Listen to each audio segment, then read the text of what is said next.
Karimnagar Tirumala theatre Balaji Nagar లో అయ్యప్ప స్వామి మహాపడి పూజ ఘనంగా జరిగింది. గురుస్వామి నగరం శేఖర్ 18వసారి మాలాధారణ సందర్భంగా కేరళకు చెందినటువంటి శ్రీ విజయన్ గురుస్వామి గారిచే అయ్యప్ప స్వామి పడి పూజ నిర్వహించారు.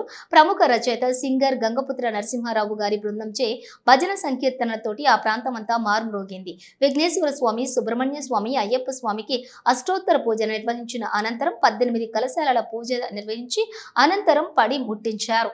అయ్యప్ప స్వాములు పేట ఆటలాడారు. అనంతరం అయ్యప్ప స్వాములకు అల్పాహారాన్ని ఏర్పాటు చేశారు. ఈ కార్యక్రమంలోని మహాపాదయాత్ర గురుస్వామి గడప నాగరాజు, గోపగోని శ్రీనివాస్ గౌడ్ గురుస్వామి, డి సంపత్ కుమార్ గురుస్వామి, వేముల విష్ణుమూర్తి, పద్మ, వరాల నరేందర్, దాడి సంపత్ కుమార్ గురుస్వామి, జ్యోతి బుల్లు నరేందర్ గురుస్వామి, లింగంపల్లి సత్యనారాయణ గురుస్వామి తదితరులు పాల్గొన్నారు.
स्वामी